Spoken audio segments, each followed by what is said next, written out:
Okay, we're live. Raul, are you there? Yep, All right, excellent.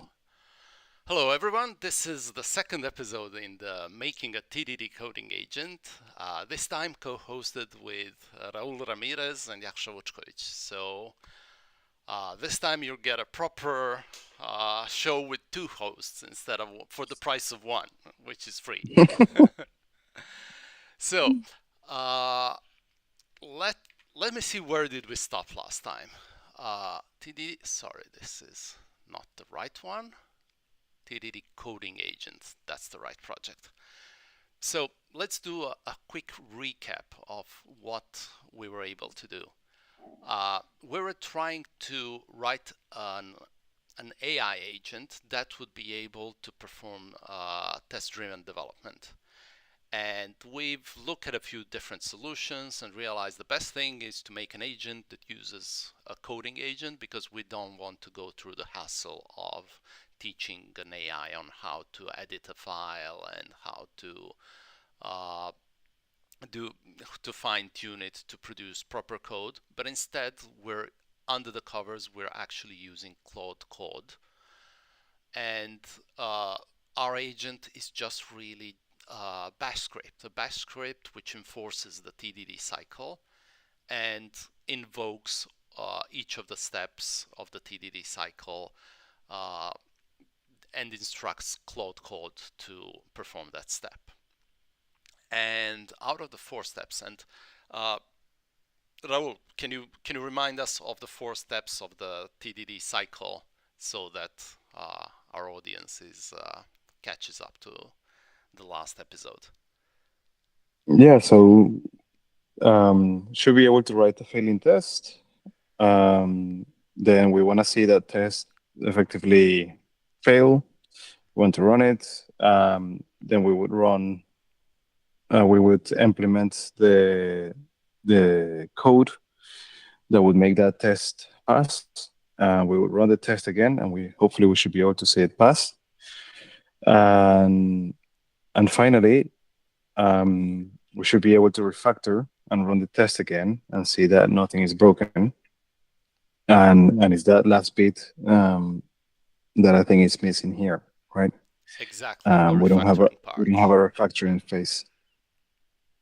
Yes, so as you can see, we have our three functions: write failing test, run test, and actually in the main loop, we're making sure that uh, oh, we even have a fix failing test. Yes, because uh,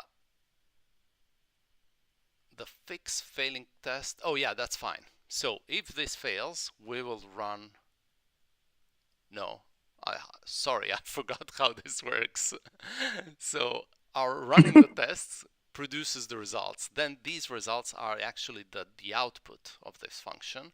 And then we feed those outputs into this function, which actually takes the test results. Yes, this is the command that reads standard input and puts it into a variable called test results, and then we just give it as instructions to the to Claude Code to fix the test. So we've run this previously. We've run this over the Roman numerals example, which is an example, which is an exercise that asks the agent to create a function that converts strings, converts Arabic numbers, so normal numbers, into Roman numerals. Or no, the other way around, sorry. It parses actually strings of Roman numerals. So Yeah. we can see it here. This is the test file, and we can see that parse Roman numeral I should be 1, V should be 5, X should be 10, etc., etc. And if we look at the implementation, this is what we get. For each test, we have an if statement, which is kind of to be expected. This is the exact result that we expect from a TDD process if you exclude the fourth step, which is the most difficult and most important part of TDD. So let's have a look. Uh, Now we need to go back here and we need to encode this function. Uh, let's call it refactor. Oh, nice. So you see, Copilot is very eager to help us. And there you go. With the press of a tab button, we already have a refactor function. Hopefully, oh yeah, look at this. Test result. We're referencing test results. Always read what Copilot gives you and don't trust it. So test result is actually doesn't exist here. So what we need is read. Yeah, it realized it now. I love it how it's actually suggesting to add the commented out code just to keep it consistent with this other method that we have here. So let me delete that. We don't need it anymore. And now this should be okay, but Raul, I think what we need to do here is place this refactor code into a loop because we want to make sure that the test is actually passing. Yeah. Or should we be optimistic for the time being? Because now that I think of it, we need to do this also in write a failing test or fix failing test. We need to make sure each of those steps is actually performed by the Claude agent as specified, and we're not doing that at the moment. So really, each of these functions should have a loop inside that makes sure uh, that we actually are writing a failing test, that the test doesn't just pass just because we added it, or that we indeed fix that failing test. And of course, for the refactoring, we must make sure that no tests are being broken. Yeah. Yeah, but I think as you have it here now,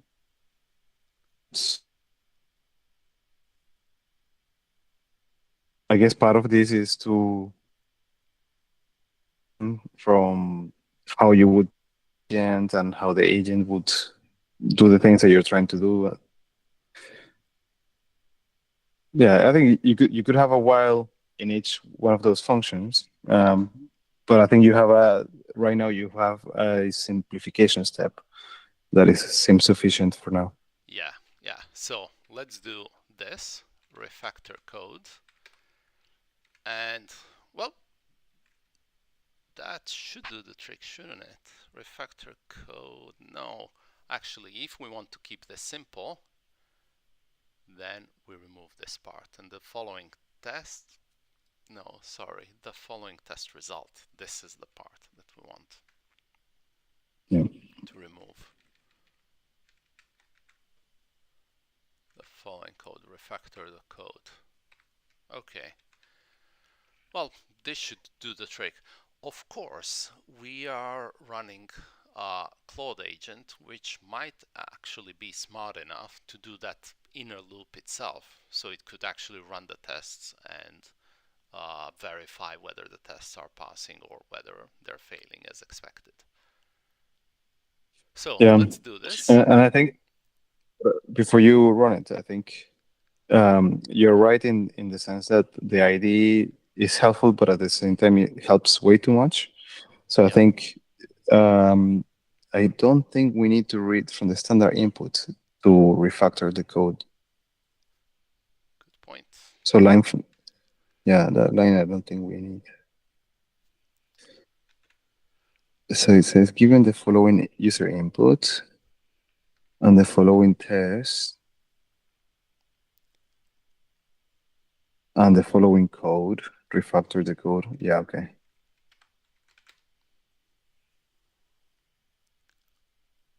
But I guess we want to be, what is it saying at the end of the line? Okay, refactor the code in the index. Yeah, exactly.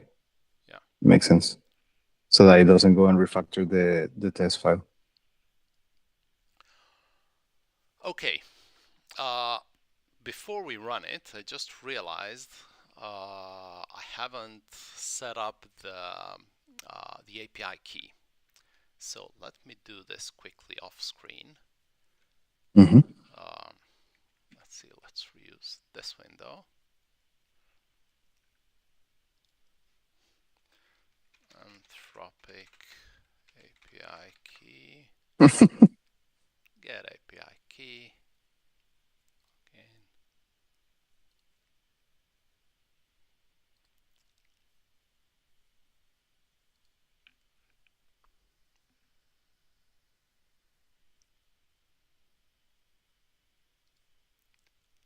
Okay, so we have a bunch of these keys.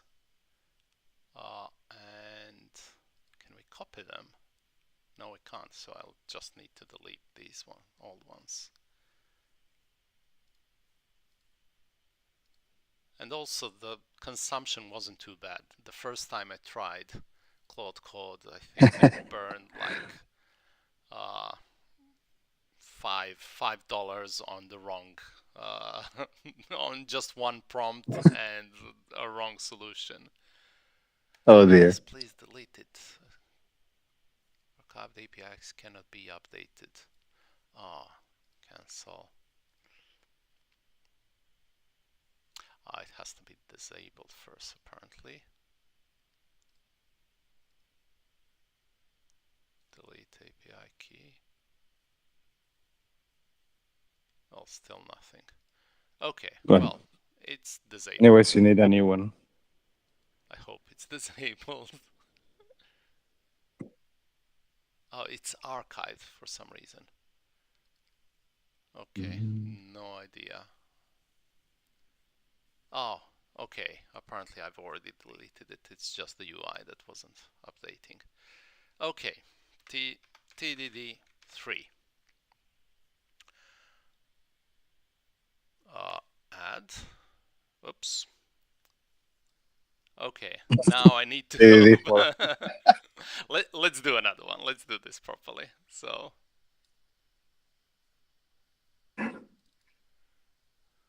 yeah, I thought it wasn't going to display it.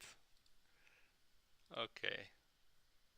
Disable TDD3 and create TDD4. Add,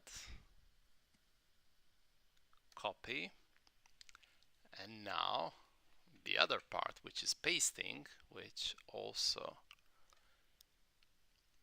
is something I should be doing off screen. Export Anthropic API key equals, and then I paste this key. Okay, and whoops, wrong window.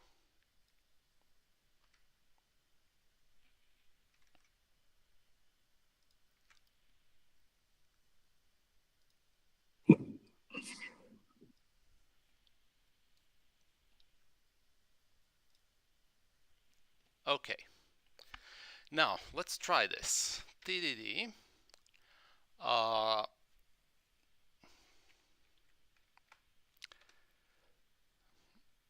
I would like to recall the history to use the exact same prompt, but if I recall the history, the first thing that will appear is the actual Anthropic key.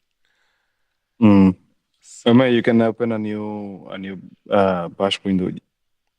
You see there to the right on the terminal, you have like a two-column logo. Yeah, and yeah. you can do it off screen for a moment, so you can just copy paste. Okay, so history, or just like this, history grep tdd.sh. Not true.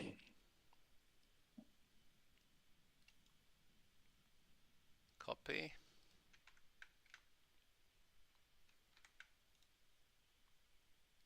paste. Okay, it's working. So it created a new workspace. And in this workspace, it's Setting up the test framework, installing. Okay, so this is the whole setup. It's doing the npm install, and okay, the Roman numeral parser feature is not complete. Good. Given the following user input, write a parser and the following. Write the test that fails. So this is the first step of the agent.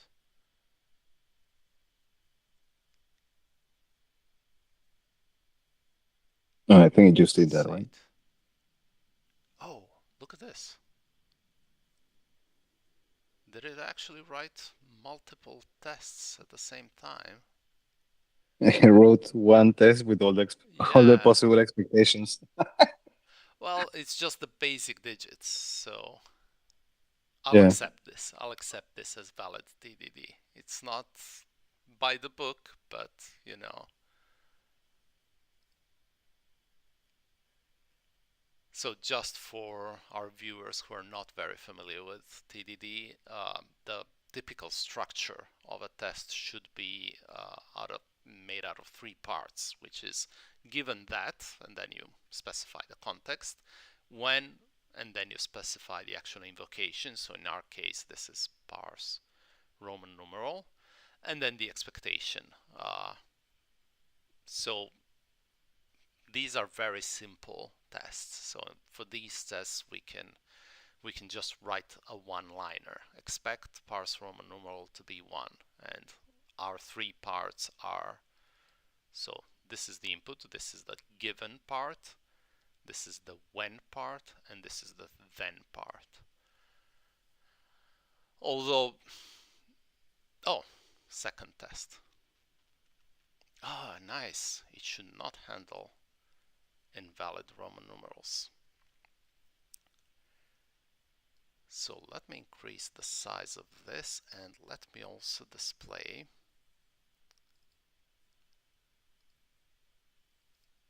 the index here so we can see the implementation. Oh, look at this. It actually didn't do it properly. It's actually going ahead of what it should be. So this is the entire algorithm to parse Roman numerals, and this is far more than what's required for this, uh, for just these characters. Yeah. Okay, so are we going to have a problem now? It's doing the refactoring. Let's see if the refactoring produces an interesting result. Oh yeah, already we have difficulties in specifying it, in stopping the agent from being too smart.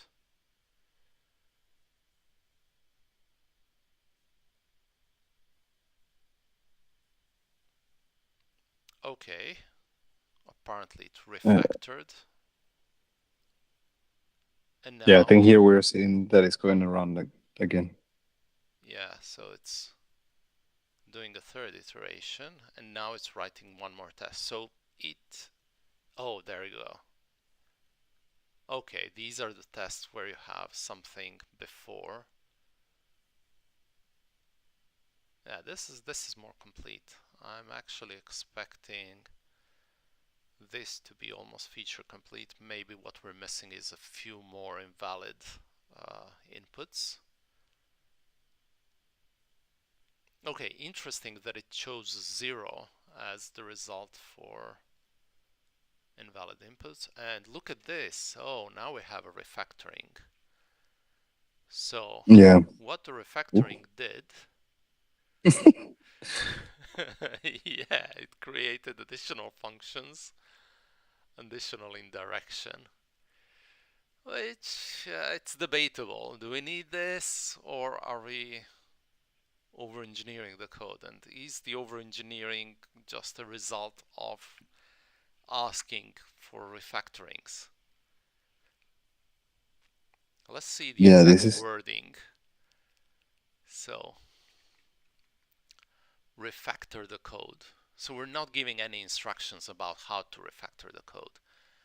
But what we want to do, refactor the code to make it the simplest Mm. solution, or yeah, that's that's actually where the whole explanation of TDD misses, is how should you refactor the code? We know the fourth step is the refactoring, but TDD itself doesn't give any instructions on how to refactor, and refactoring Mm. code is really a code design uh, a code design Skill. exercise. Yeah, so it takes a lot of time to learn how to refactor properly, and you actually need to resort to so many principles and so many sometimes even conflicting uh, guidances on what you should do in the code. So that's Yeah. the part where it becomes a bit more of a, oh, look at this. It becomes a little bit more of an art than science. Wow.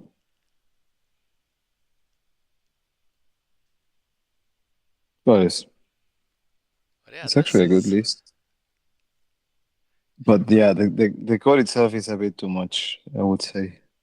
I guess that's the interesting thing, right? Of working with the agents. Like in a way, it's clearly behaving how how humans behave. You would be pairing with somebody and you would say exactly what you're saying, like, oh, now we have to refactor, but because there are no rules on how to refactor, you also have no idea what your pairing partner will understand as refactoring.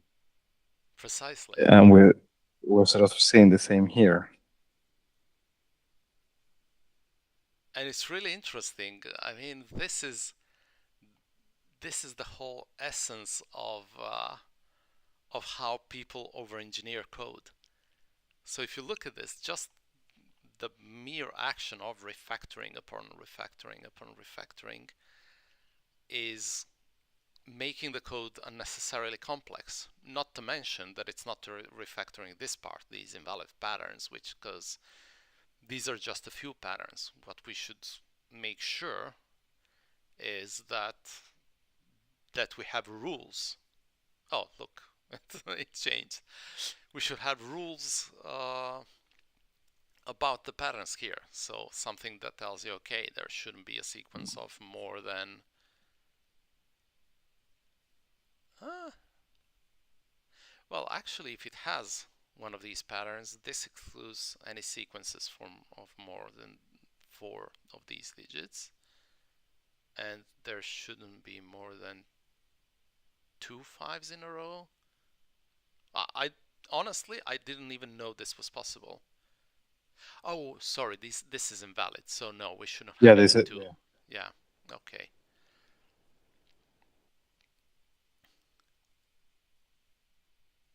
Get value is subtract.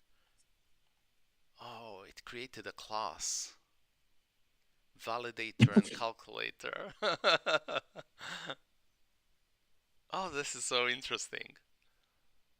He must be saying, let me look at what people do in Java. Yeah, yeah, I'll this is just so apply it in Rust. Java-like.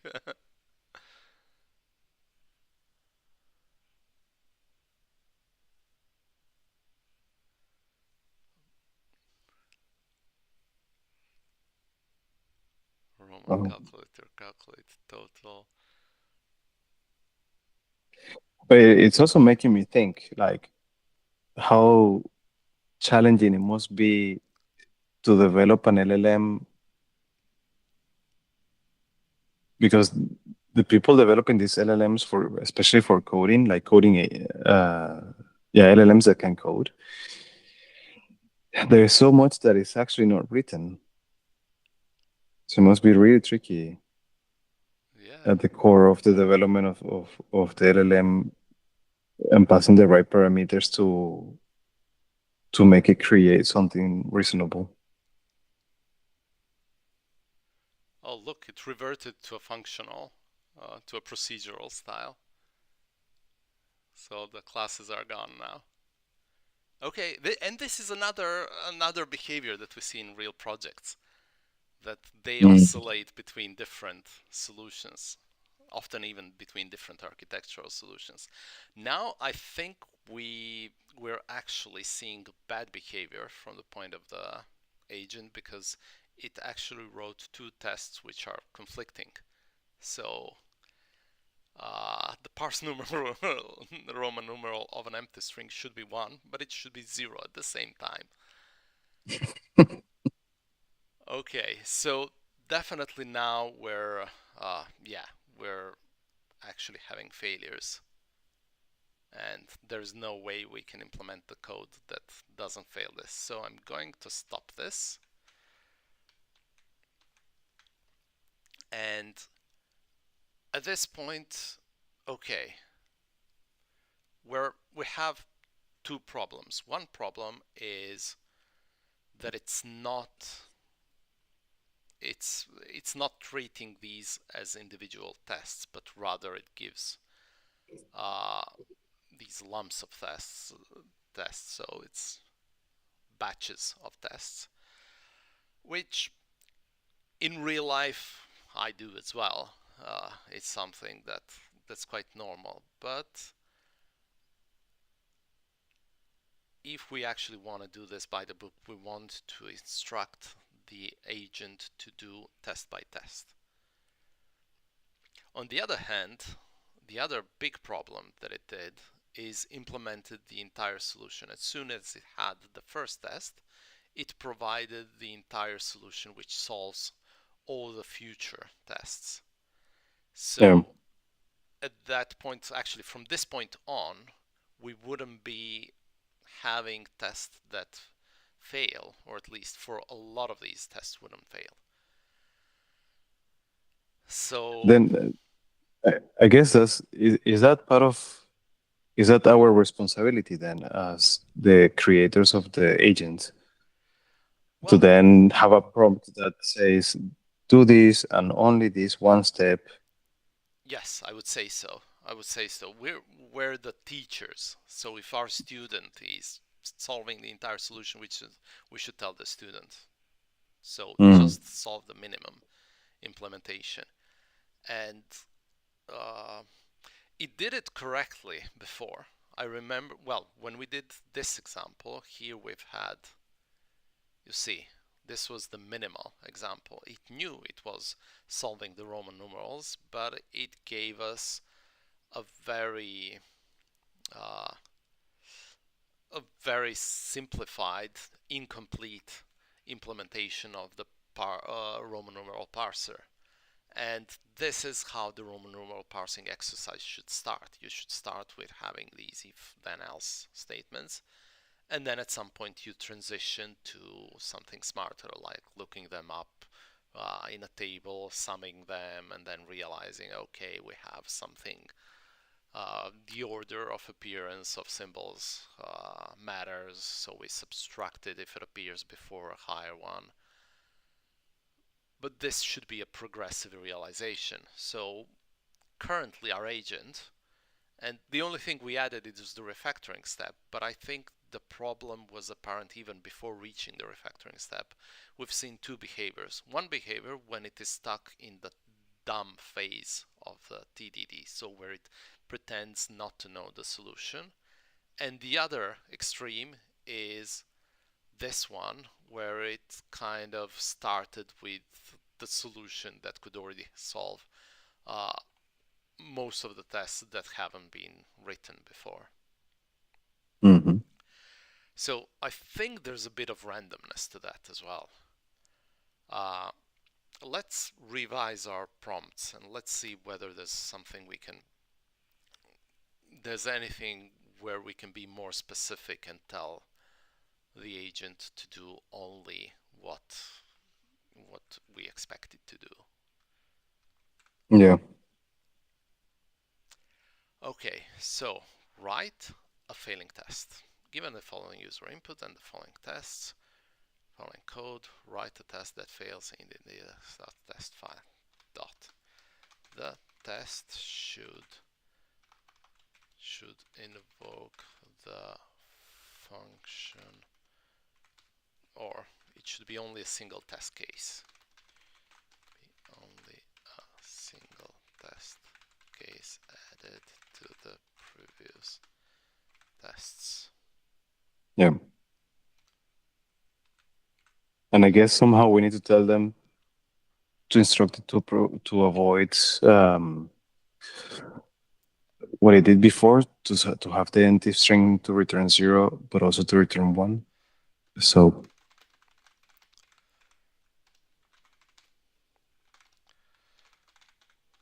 like not conflicting or opposing scenarios. Make sure.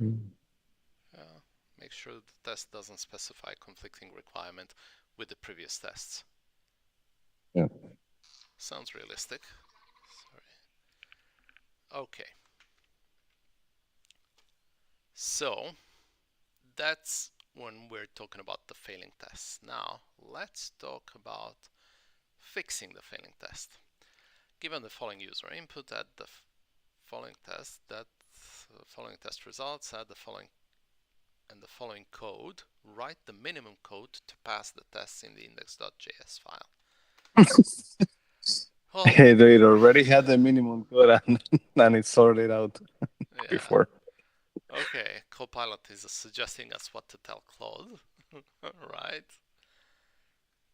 So Yeah, I guess the same way that naming variables and writing software is so tricky with the language that we use. We're seeing that here, right? As well. yeah, I don't know. I think this should have been enough. Maybe this added sentence would reinforce the concept, but I'm really hoping that it doesn't do it again. But then we also Maybe. have to be careful that doesn't write an infinite an infinite list of if statements, True. which I've seen people do. I've seen people write, like these huge if statements instead of trying to solve something algorithmically, because they get into this TDD loop and then they stop thinking. And for most of the situations, this is okay because not most of the time you're writing complex algorithms. But when you are writing complex algorithms, then it's time to step back and think about, okay, I really want to do I really want to just solve the next scenario, or do I want to think about how I'm approaching the problem? Do I want to formalize the problem? Do I want to formalize it in a different way? Mm. Okay, and then finally, the third problem that we've seen is the refactoring, which was oscillating between solutions. It was over-engineering the code a little bit. I would say here, let's say, keep the code clean and maintainable, and blah, blah, blah. Okay, yes, I accept this. Keep the solution simple. And the most important bit, if not necessary, do not change the code. And this is actually, yeah, I'm thinking maybe we should put this a little bit before, so that it's Mm-hmm. quite important. So refactor the code in the index.js file if necessary.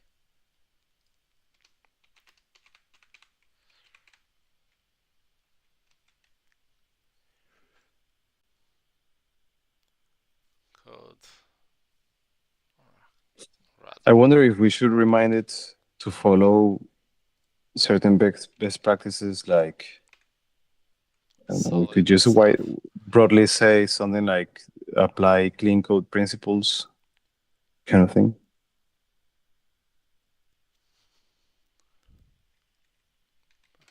Like clean code. Let's try that.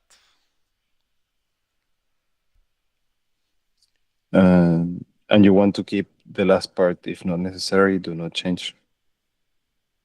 Yeah, I would keep it. I mean, we have this if necessary, but I want to reinforce that concept here. I want the I want Claude to actually ask itself the question, should I modify this code? I mean, we could do it even in Was another way. We could even ask Claude in two separate functions. One is to suggest to see whether refactorings are necessary. So there we get an answer yes or no, and then the next one would be perform the refactorings. mm-hmm, Or mm-hmm,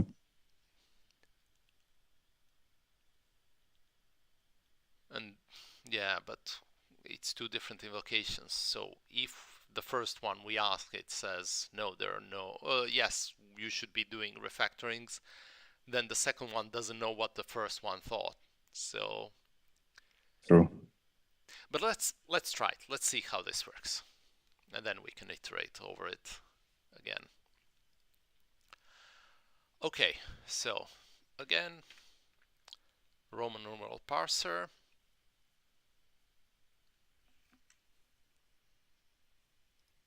If it goes By the way, we've the spent $1.11 for that single run of the coding agent.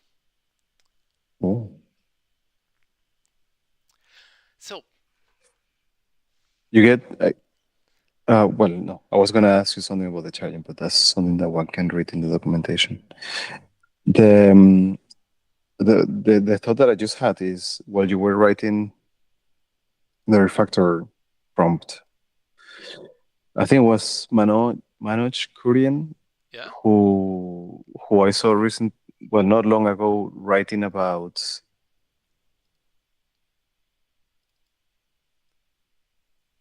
with a junior software, so to speak. And I think a we've way, I lost guess you I there can for a see it bit, here. Raul. Uh, what was Manoj writing about? That yeah, as a more junior software engineer.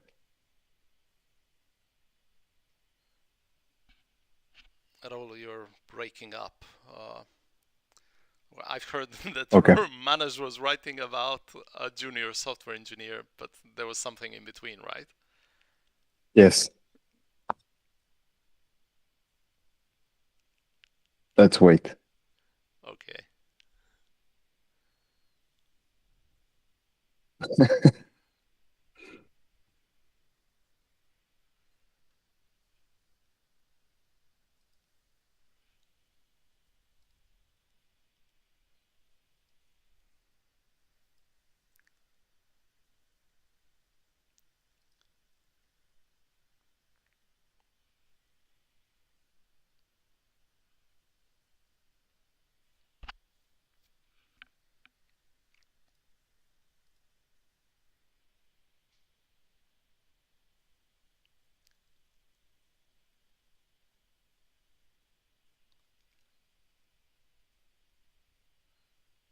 Okay, so this time it seems like it's going by the book.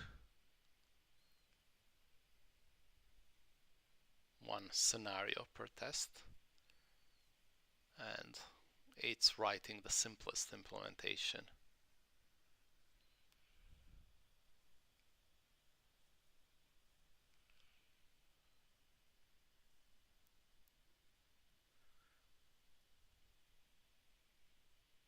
Okay, new failing test.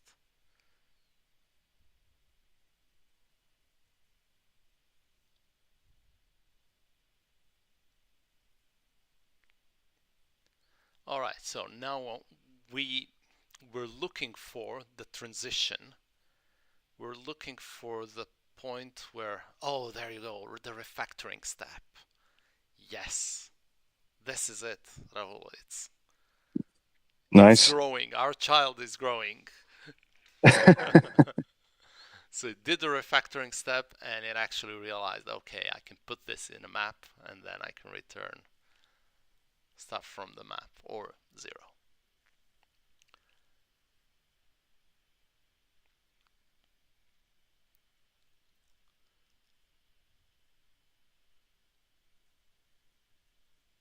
Good. Good choice for the 2.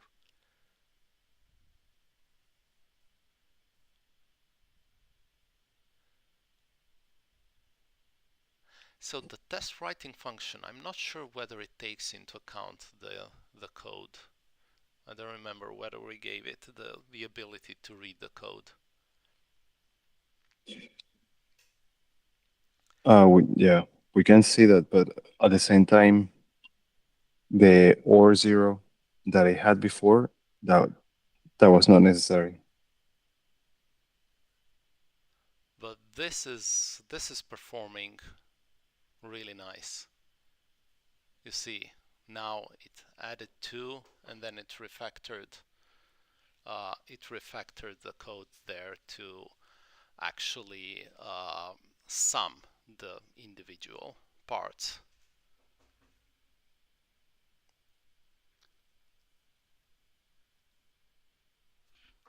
Sorry, I have kids on the door. Sorry, I need to. Oh, they're gone. Okay, good.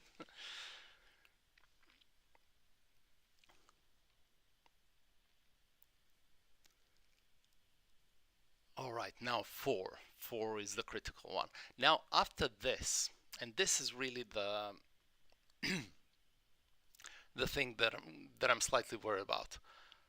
After this, we should have a fairly complete implementation of the Roman numeral parser. So you see, it's subtracting, it's adding.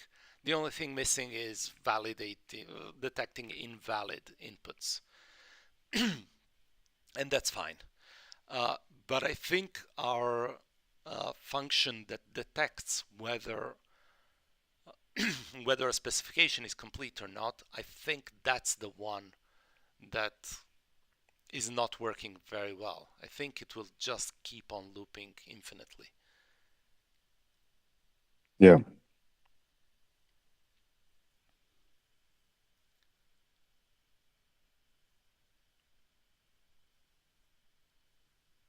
Let's see what the next test is. Okay, Al. All right, so we need to wait over the other iterations.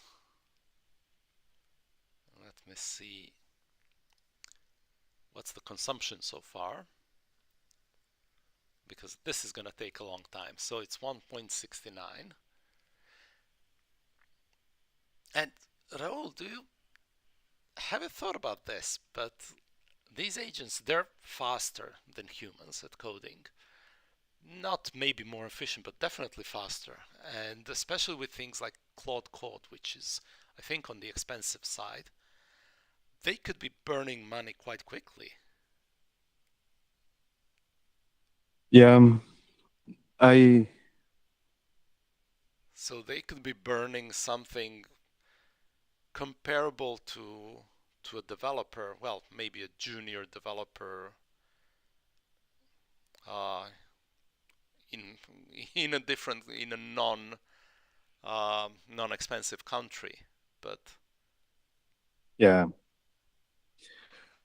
For me, I was really wondering more because on a day to day, I interact with AI, probably what most people do, ChatGPT or Claude, and even myself right now at the moment, I don't have any bigger needs, so I just use the free version. Um, but I have been studying and getting certifications in AWS, and I have been really wondering if these things, if these solutions, they burn have the ability to burn money so easily. How how are they going to really stick for customers, for for people consuming AWS services, but also how will AWS kind of like supply all of that? Because I think and it showed up in a recent post I was involved in LinkedIn as well. Um, Somebody was saying, yeah, it's not sustainable at the moment, and that we're seeing a fraction of the real cost. It could be, I don't know. I haven't really gone too deep into that front, but looking at AWS and what the services cost and the compute that it requires, it does seem that somebody is kind of like paying on behalf of the end user. Right. So something that I know about, and this is a friend of mine has recently um, started a startup which offers essentially these hardware platforms as a service. So it would be the usual hardware, NVIDIA hardware platforms are used for running AI, and they're actually pre-configured with all the open source LLMs. So you can rent them, uh, or actually, sorry, not rent them. It's paid per token. So very similar to how you would pay for using the OpenAI API or the Anthropic API, but instead, what you're using is uh, these open source models. And actually, the prices are much cheaper. The prices are much cheaper uh, than OpenAI or Claude or Gemini. Uh, and I think it is sustainable nowadays. Maybe it wasn't sustainable before, but now, especially after DeepSeek, models have become much cheaper.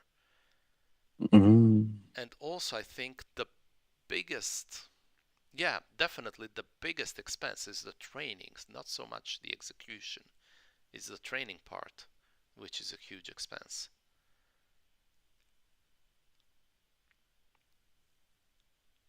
Yeah, yeah.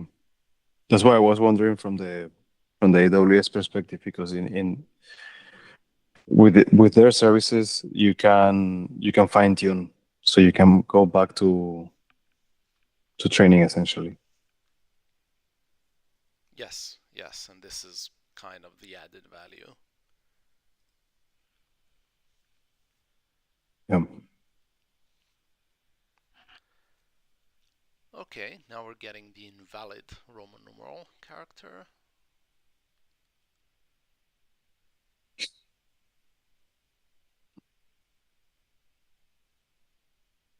And I really like that it chose this time to throw, not to return 0. Oh yeah. Because, somebody who's not familiar with Roman numerals might think, okay, Z is 0, stands for 0.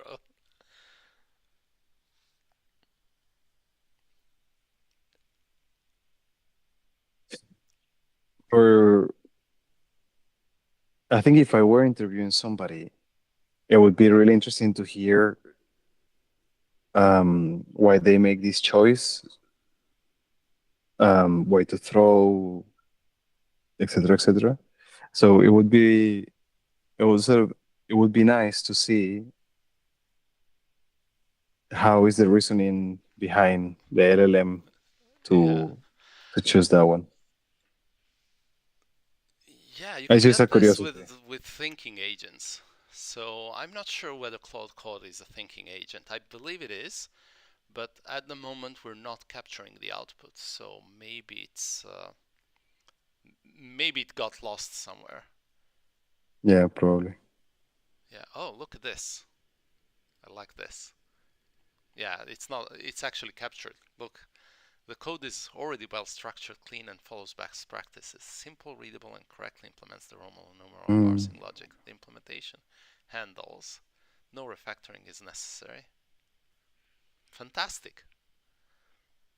Yeah, yeah, it's there. Yeah, yeah. That's also probably why it's burning more money, because it's also spending a lot of tokens in explaining itself, right? Could be, yeah.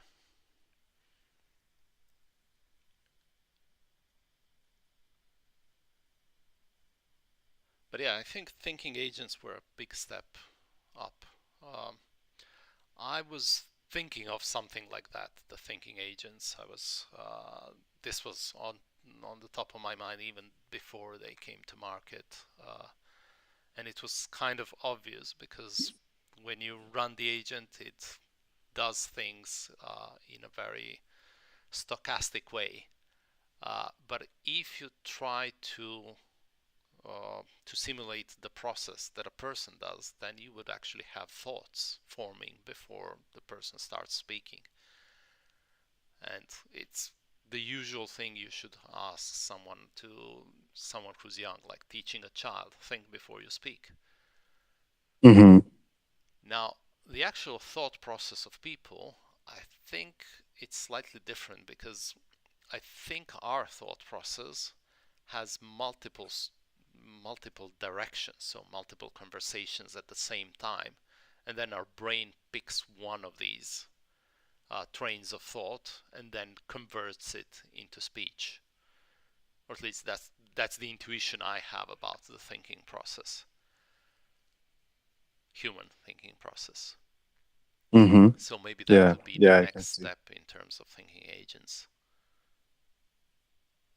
Could be. On my LinkedIn feed, I think in the last week or the last 2 weeks, I'm not sure. This paper that Apple released. I don't know if you came across that one. Oh, I've Um, heard about it. I haven't read it. yeah, I went into the paper. I didn't read the paper, but I went to see. Basically, I went to quickly check if what people are talking is is true or not. And yeah, you can see the research is showing how the thinking really, the reasoning is not really happening, based on the research. Mm, And so they were sort of categorizing the entire thing as yeah, it's just pattern matching, hardcore, nicer but hardcore. yes, I mean, it is a pattern match. Then it begs the question: are we just pattern matching? Yeah, I think so. Uh, Because yeah, yeah. it could be. Talking from the intuition, building on the intuition that you have about our speech, I think for sure I heard this before, and I see it in my own experience.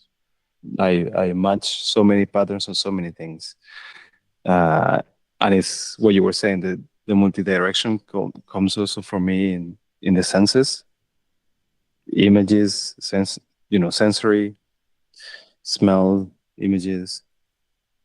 Yes, yes, So I guess yeah, that's why I think criticism apart to LLMs, it's very impressive that we are able to create all of this. yeah. And we're able to create human behavior, not just the good parts, but also the stupid parts.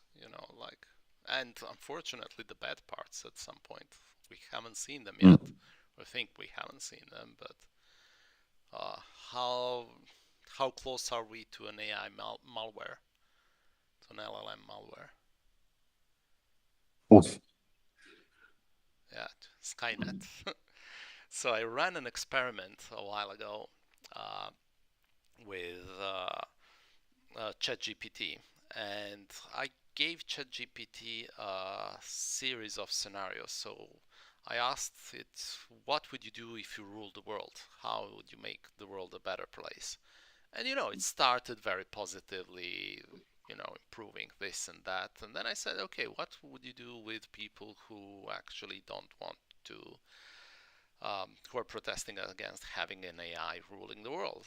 And as and of course, ChatGPT was being diplomatic at first and explaining, etc., etc. And then uh, I was leading it a little bit into a trap, but I was I was telling a story, simulating this story where the people who protest AI would be relentless. So they would first start protesting peacefully, then disruptions, then extremists, then and I was observing ChatGPT's uh, reactions, and ultimately it ended humanity in the world. It killed all the humans. So yeah, it's a possible scenario because at no point in time did it actually consider stepping down from the function of the world ruler. So yeah, we're seeing that human behavior as well. Very human. Yes, for sure. Also, for sure, it's not going to help with the whole topic of biases. And I mean, I have no idea who are the people that work on developing these LLMs. But if it's really mostly led by male and developed by male, it will for sure have a set of biases that are not going to be the same as if developed by female. Yeah, yeah. I mean, that's visible everywhere. And But and and the and we can race see bias nowadays, in detecting pictures or even in filters. It's yeah, been it's been there for years. You had very good filters for Caucasian faces, but very poor filters for the other races. yeah, exactly.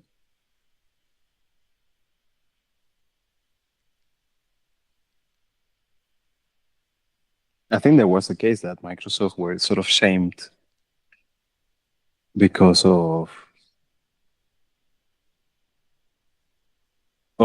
darker skin tones were not being recognized by some system. I can't remember what the system is, but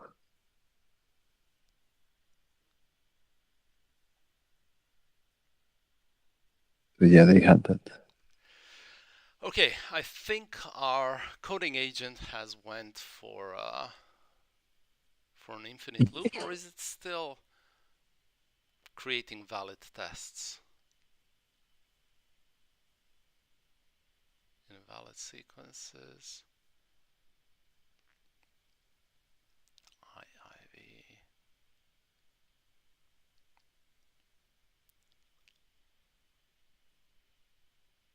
It sort of makes sense, but if you think about like what Jason Gorman speaks about, that sometimes you can write tests based on the properties of things.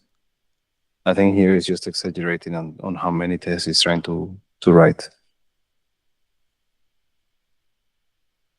Are these tests actually failing?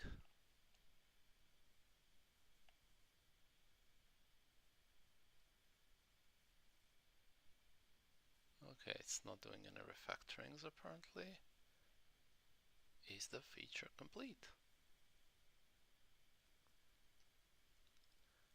Let me just check. Maybe the problem is that it's telling us that the feature is complete, but we're just not detecting it in the bash script. So, is the Oh, feature complete? Oh, yeah, exactly. It is telling us that it's feature complete. You see? oh yeah. Okay, so we're not detecting this properly. Okay, so let's modify the feature completeness function. Let's first stop burning money. Let me check. We're now at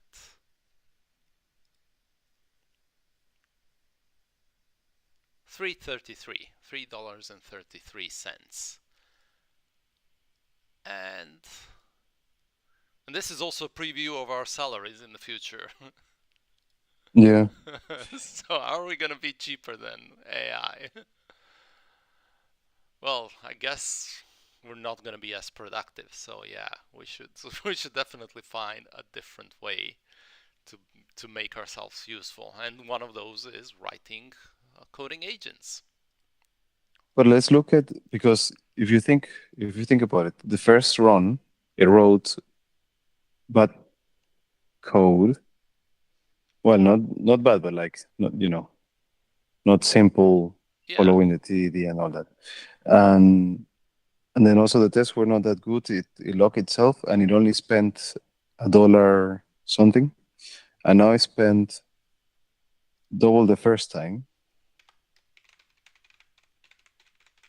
I think, and but it wrote less code and better structured.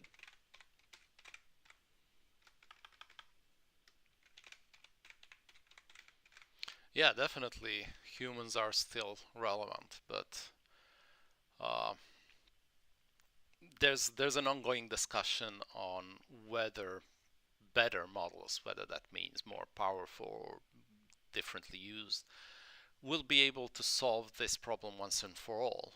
So will they be able to, like, like compilers? Before compilers became what they are today, there was still a very valued profession of optimizing machine code.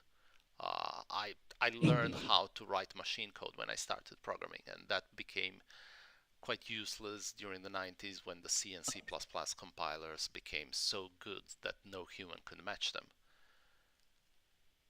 Mm, And are actually uh, these agents going to become so good at writing code that no human could match them? And then what does it mean to have good code? Because we still validate good code according to criteria meant for humans. So maintainable, readable, but for an AI, readability must be a different thing for an AI. And you can actually see it. AIs behave much better if you have a long function with a large number of lines and uh, not things scattered. I remember at some yeah. point during the early 2000s there was this principle of your functions should be between 3 and 7 lines of code, and Ah, yeah. a design like this an AI would struggle because it's very spaghettish. But if you keep your context where it should be, so if you have nice nice cohesion, then at that point you're actually making the AI much more likely to produce good results. And this is the difference between an AI. An AI doesn't have a problem reading 1,000 lines long function. A human does. Yeah. So Yeah. we in the future, I think good code will be 1,000 lines long function Yeah, it because could be. the AI is the primary consumer of code. It also makes me think, precisely because of that, like what's going to happen to the development of new tools, um, or even new programming languages. Yeah, yeah, they're going to be completely different. If they're, Yeah. I mean, programming languages, they're software description languages, I would call them. We're going to describe software, and maybe they won't even be languages. Maybe it will be just a task, describe a piece of software. And then we will be Yeah. writing these documents. There will be skills involved, of course, like how do you model a domain, or how do you specify the features, or how do you Yeah. explain it nicely. But then it's just basing writing skills.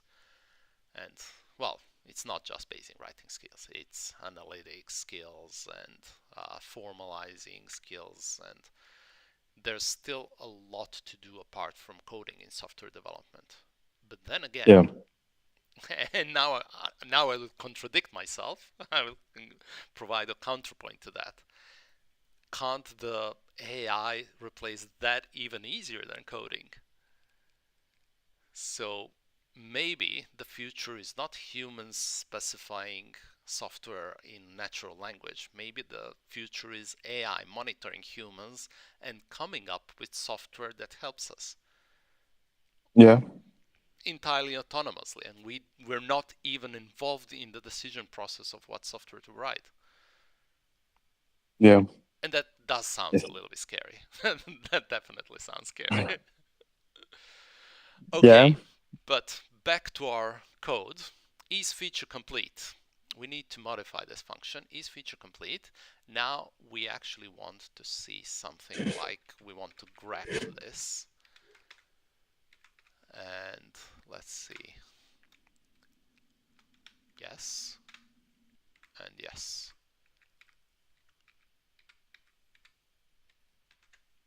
Okay. Let's do one more run of the Roman numerals. Or actually, should we try? No, let's do one more run of the Roman numerals and see whether it converges to feature complete, and then let's try a more difficult test. What do you think? Is there a way? Because I think it's clear what it can do and cannot do. But maybe if we tell it to target the same directory, it will go through the loop, and in theory, it should understand that everything is done, no? Brilliant point. Yes. Yes, we In the should. script.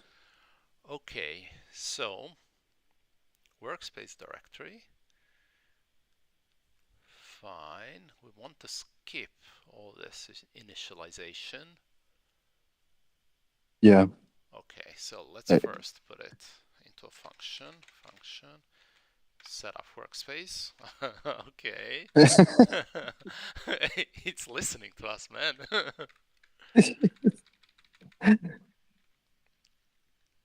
uh,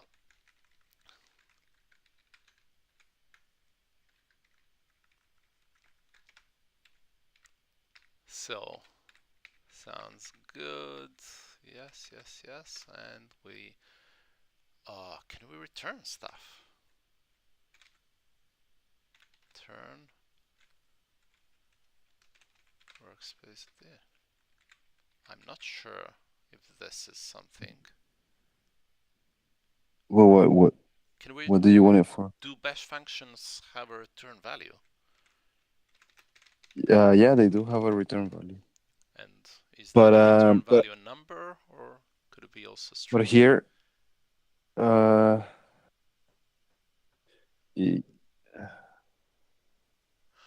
I don't Okay. remember. Yeah, I've just looked it up.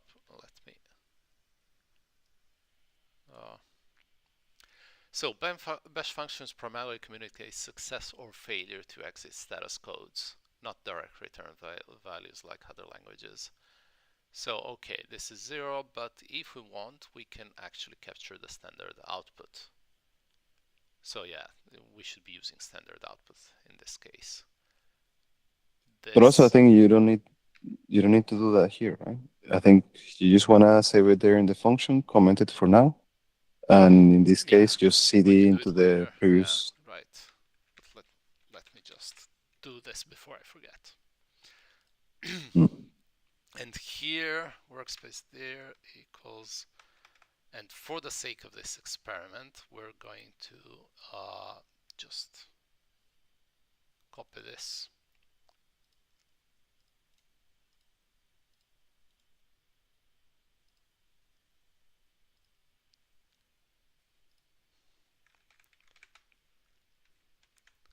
Mm-hmm. And then you I can think we also change need to directory. change.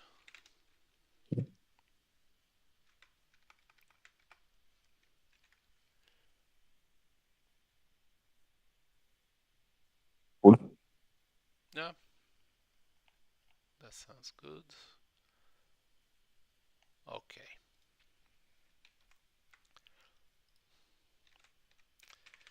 Uh, Let's say I don't know. It was just an idea. Maybe that it runs through oops, and it starts you it didn't start see that. hallucinating YouTube. I just displayed the API key. Hopefully nobody will realize before we close the stream and make the key invalid. But for those of you listening, the key is not valid anymore.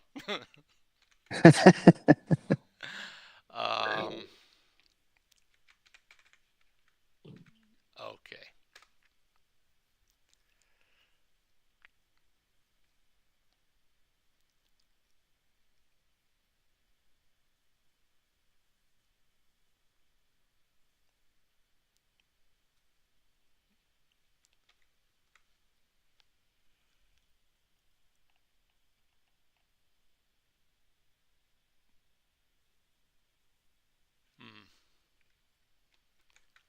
Okay, something's wrong. It didn't go through the evaluation. Where's the prompt?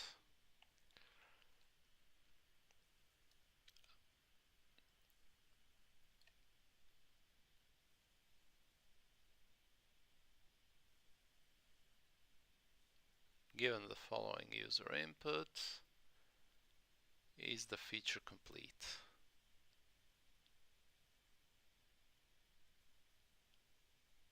Okay, this is Claude just repeating the prompt.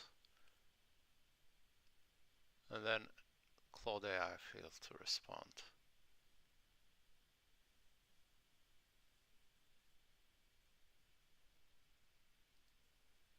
Oh.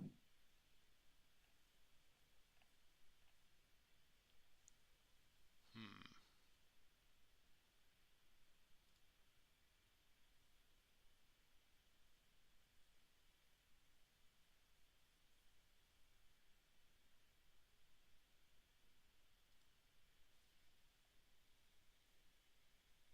Is it because is it like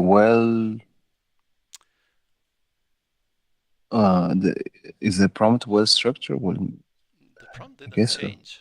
Oh, well, feature complete is the only thing that changed. And let me just make sure this is still a single line. Yes, it is.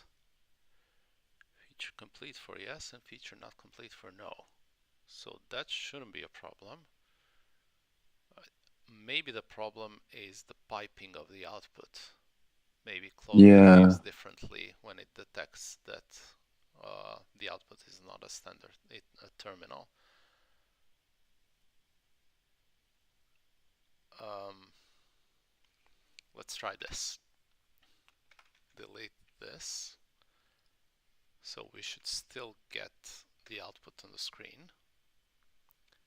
It won't be detected further, but at least we should have something here that tells us feature complete or feature not complete. Yeah, but now your condition line 14. Yeah, that is going to fail, I know that. But let's see.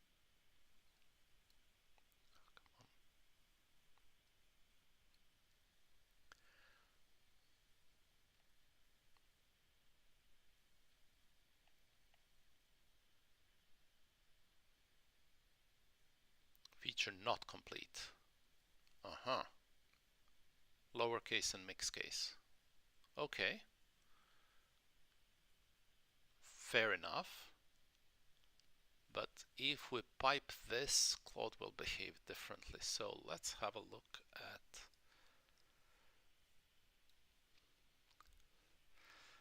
Claude code documentation.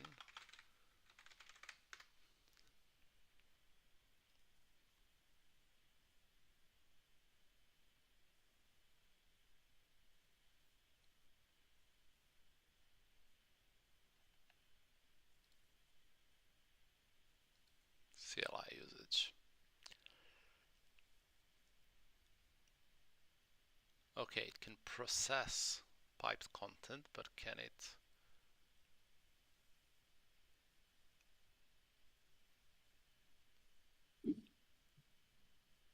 query I values? think to read the result is not a matter of the the CLI of Claude.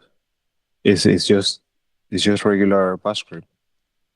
So I think you're looking to kind of like direct the standard outputs into Oh, something that you can right, because parse. this is, yeah. This line 14 is looking at the result of the last Yeah, operation. it's the status code. It's not the output. Yeah. Uh, but then again, Claude failed. The error message was that Claude could not complete. Okay, so let's do this instead. Let's, Yeah, but the result, I guess, it exited fine. So it didn't give you an error.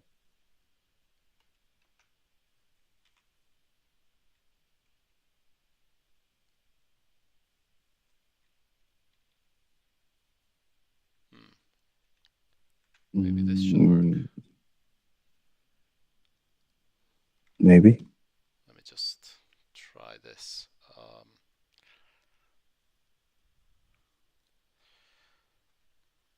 A equals 1, 2, 3. A. Okay. And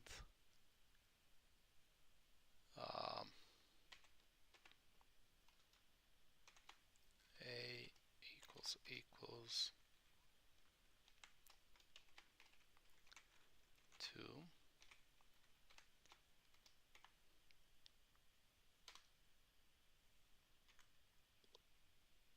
Oh,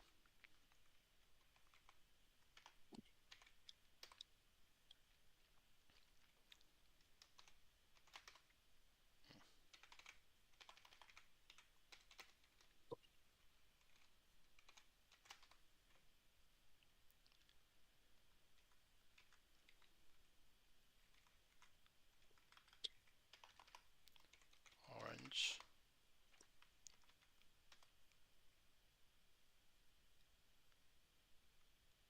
Okay. Yeah, I think this might work. Let's see.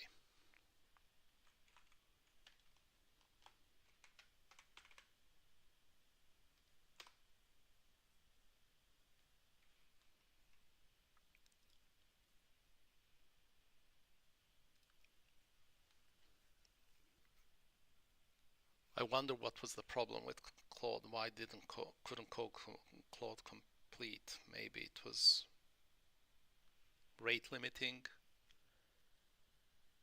Mm. Oh, There you go. feature Feature complete. complete. Okay, it decided Yes. that the feature is complete. Ah, I didn't realize it added these two cases. Okay. But yeah, this is good.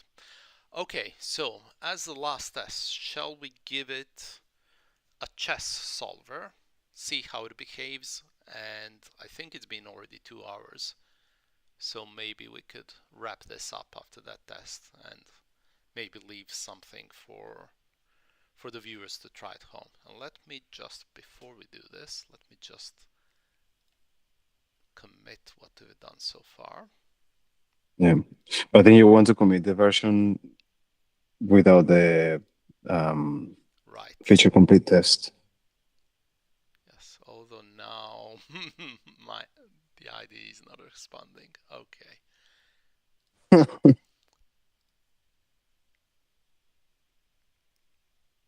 Oh, 6,000 pending changes. What did I do? Uh, Node Probably, modules. yeah, the node modules. The Yeah, node modules of each one of these. yeah. Okay. Maybe don't commit now. It will take forever. Well, I just You need can to clean it. modify the git ignore.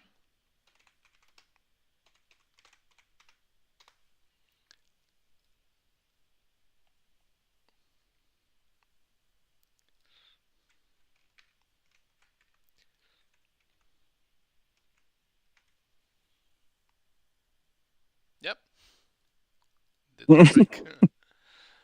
Okay, so added refactoring step.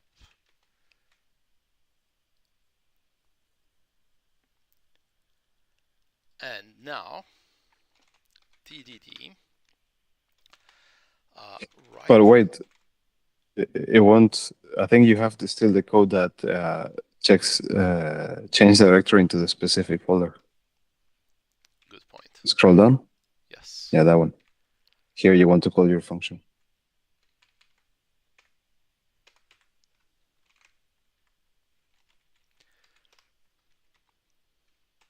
There you go. Okay, and let's commit this. Reverted custom workspace code. So in future, we might add the ability to specify the workspace by command line argument. Mm-hmm. Okay, so next thing we're going to do is TDD, write a function that, given a chess position, so chess position is the chess terminology it's not the position of a single, it's not the coordinates of a single square.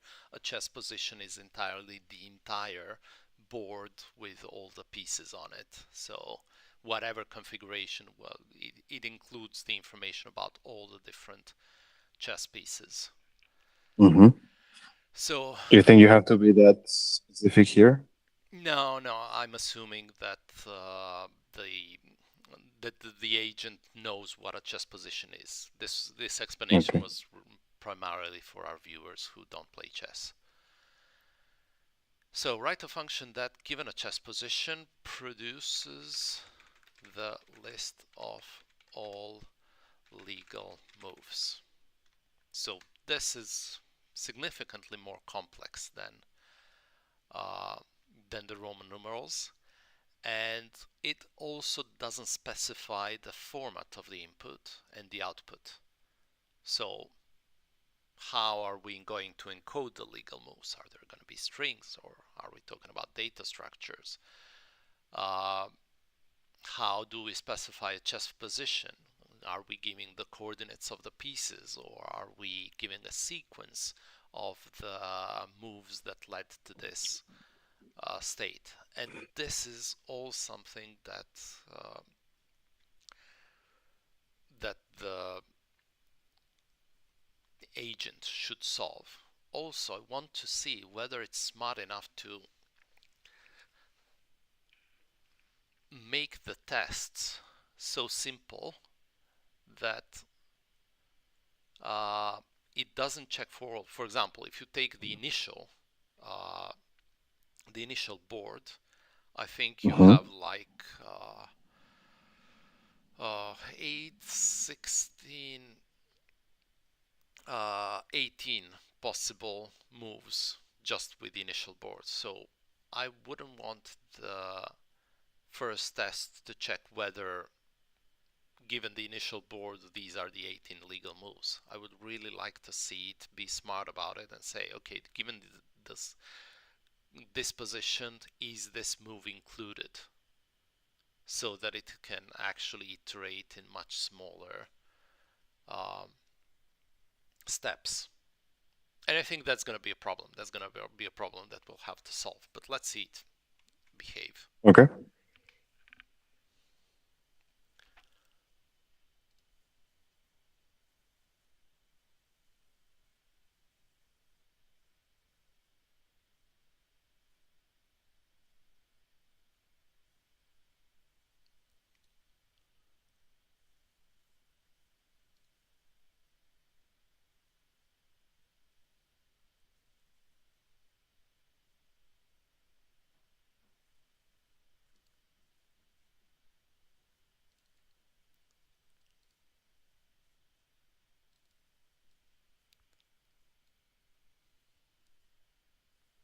Oh, look. Wow. Okay, interesting choice. Get legal moves. And yes, it's smart. It's smart. It's asking whether the e3 and the e4 moves are legal.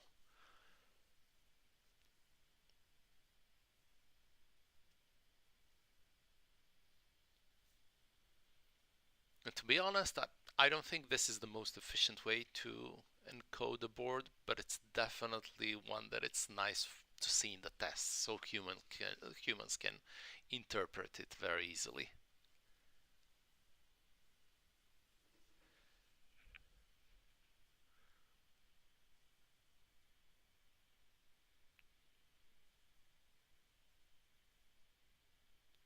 Yeah, I don't know. Now I got biased.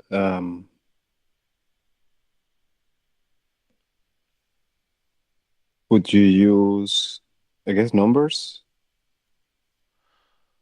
Uh, I, to be honest, I've actually tried doing this myself, and the way I encoded a position was actually through the sequence of moves that happened so far. Because there is one thing that Uh, there are certain rules that uh, actually take into account not just the current coordinates of the pieces, but also what was the previous step. So, for example, en passant is when a pawn makes the initial step. So from the initial position, it can do one or two steps forward. If it does two steps forward, an opposing pawn that is beside that pawn could take the pawn that did two steps by moving uh, to the field which is actually behind the pawn, not the one occupied currently by the pawn. oh, I see. I So didn't know that. yes, it's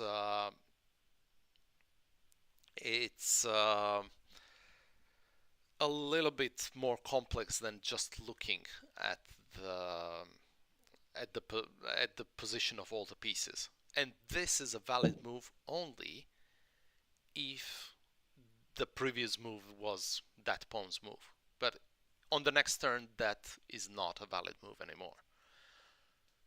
Also, I if you see. do the what's it called in English, the castling. So the castling is a move where the king and the rook exchange pieces. Mm-hmm. So the rook goes here, the king goes here, and it's kind of you move two pieces in one move. And there's a certain number of preconditions for that move. And one of the preconditions is that neither the king or the rook have moved before.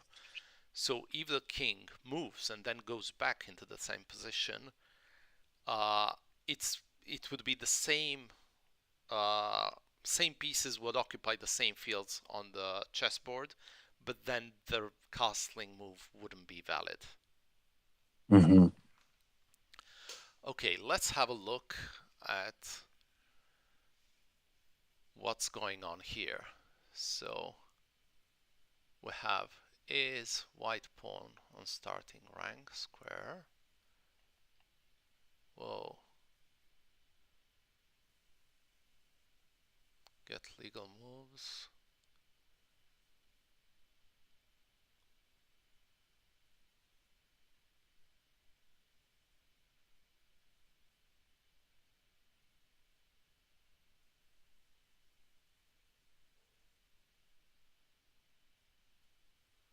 Okay, this is a bit weird.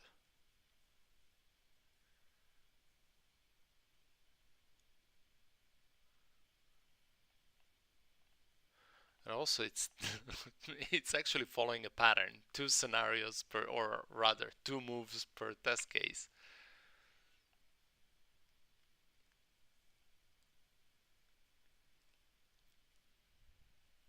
And to be honest, I don't understand this code, what it's trying to do. Oh yeah, it's encoding just those four moves. So it's if position to move equals white.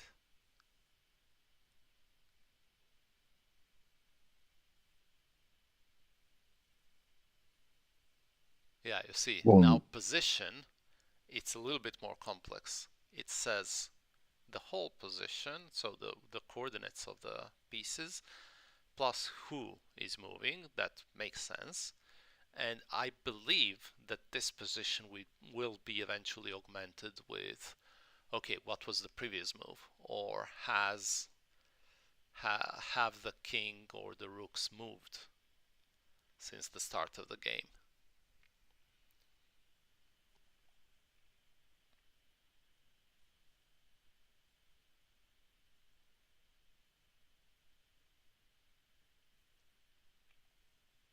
What's a file?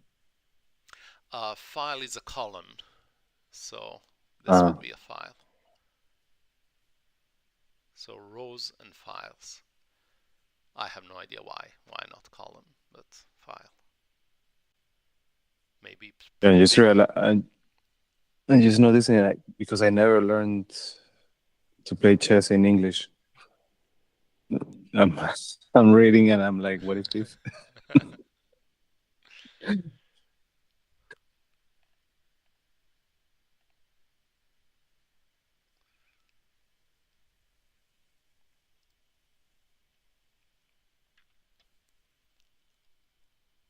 Like before, when you were mentioning the castling, I understood what you were talking about because the tower is like the tower of a castle.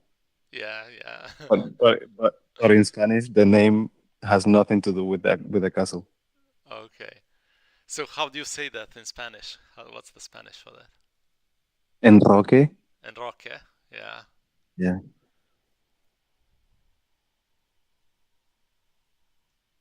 Actually, that does sound a little bit like Serbo-Croatian, which is rokada. Yeah. For us, I I never looked it up, but I would say, like thinking about the word, I would say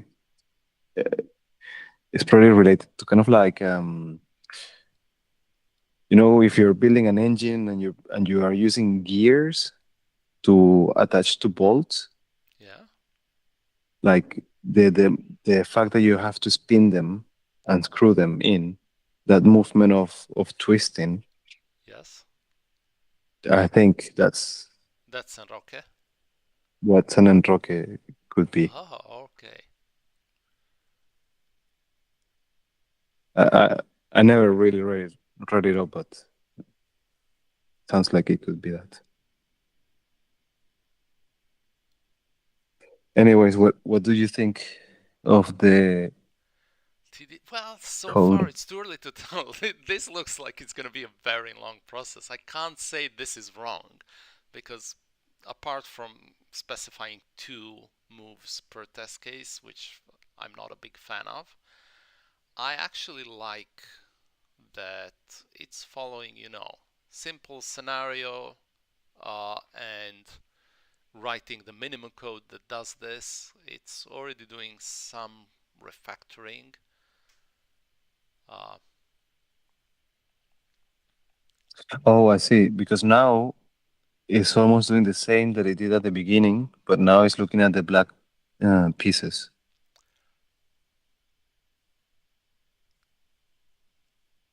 So now it's adding, yeah, now we yeah, have an if I'm not even statement sure for the this black. makes sense because how can you have this position and have black to move? Oh, no, you can't. You can't, no? Because always white starts. Yeah, always white stars. I mean, can you revert back to this position? Yes, you can move the knight here and then move it back. But I'm Good thinking, return. can the two players move their knight so that both players return to their starting position, but then it's black to move? Then one of the players would need to do an even amount of moves with the knight. Yeah, I think it might be possible to perform an even amounts of moves with a knight and then return to the same position.